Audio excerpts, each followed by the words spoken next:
Hi, I'm Dania from Journey of Breathe, and I'm all about breathing. Breathing as a visual reminder of the power of the collective versus the individual. But today I'm going to be breathing different concepts because another shooting just happened here in Texas where I live. 14 children are dead, and their families have to face that reality today.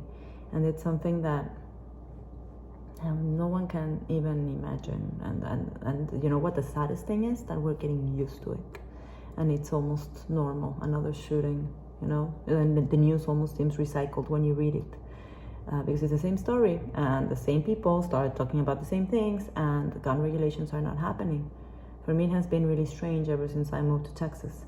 How people feel so proud to carry their guns outside in their clothes and to show off, and how even at church, you can go to church and people are allowed to bring their guns. They just need to hide them. They're not allowed to have them on view, and they feel just so powerful by knowing that they can take away a life whenever they choose to. It's not a culture that I share. It's not a culture that I understand. And I especially because really guns are as easy to buy as M&Ms at the supermarket. And I don't see how that can bring about a healthy society. And I understand that it is a different culture.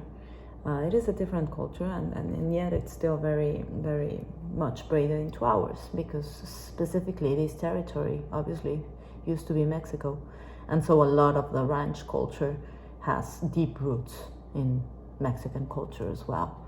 But in Mexico, gun laws are way more regulated. I've talked about this before in something that had to do with the border.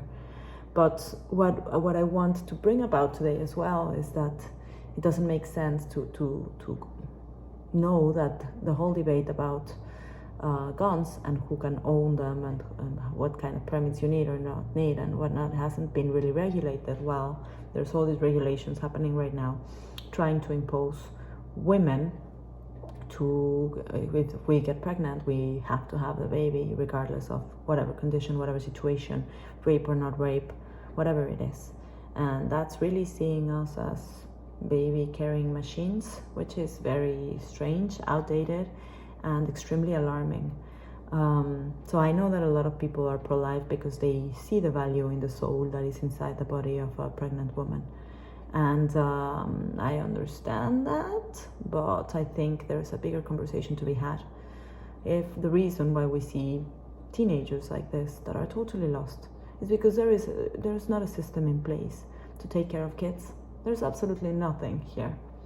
I mean, from public schools where they're feeding children the worst of the worst, they keep feeding people milk, cow milk, which if you do the proper research, you'll realize that it's one of the worst things we can be drinking. It's nothing is made to work in a way that benefits the upbringing of these children. The foster system is totally broken. I mean, I don't see how can these lives be defended until the moment they become a child and they become a human. Then they're useless. But while they are these spirits. So I think it's very important to pay attention to the political agenda that they might carry and to think for ourselves, deep in our hearts, deep in our understanding of life, and look at it closer, because how can there be such a dichotomy between the life that you carry inside and then these children that we see that are just purposeless and depressed and not bringing any value to society, and not only that, but taking away lives, precious lives. That's, to me, way worse than any abortion. So I know you might not agree with me, and it's totally fine. All I'm doing right now is showing you my perspective. And same happens with gay rights. Why are we sort of condemning gay rights and transgender, non-binary, whatever it is? Why is it so important, whatever people are doing with their own bodies? Like, it's, even for Mexican culture, there are this particular group called mushes. They're the double souls. They have the masculine and the feminine in them. And I don't know if we would translate that as transgender or if we would translate that as non-binary. But in the end, the concept is just two souls in one body, and that was recognized centuries ago. And it's not the only group. Also, among the Cherokee, among the Navajo, it's a well-known concept, and yet religion came into place and made us forget.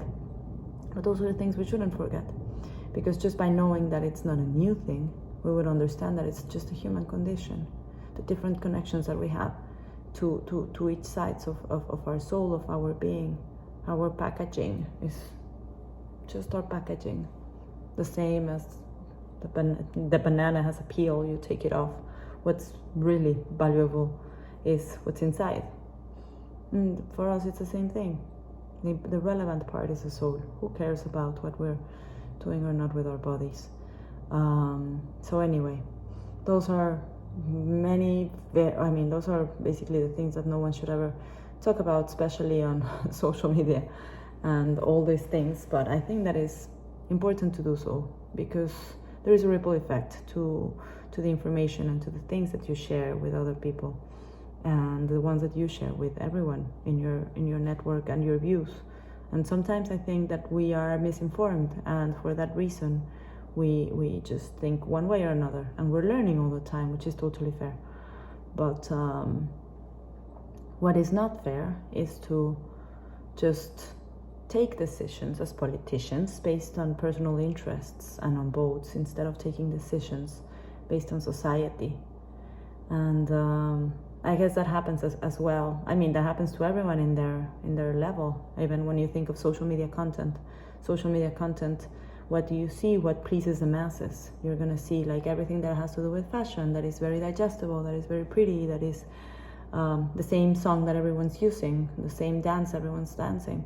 And that's all just because in our small agendas, we think that that's gonna work because that pleases the masses. And that's the worst thing that can happen, because then we stop thinking for ourselves and we stop having a personality and expressing who we are. And so that's the kind of thing that I want to remind people, because that's how I'm trying to live my life.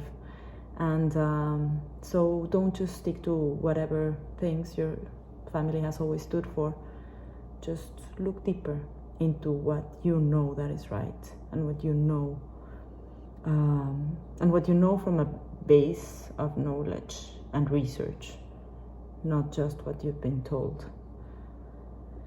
Anyway, I really hope at least that we continue to get shocked by these things, that we don't just let them pass and let them be as if nothing, as if it was just another shooting. Because I'm sure that for the family of these children, it's not. And it's just all based on probability. And we're never free from being part of the statistic. So we should keep that always in mind. And Dania from Journey of a Brave. And I believe in breathing as a very special visual reminder of what the power of the collective can do.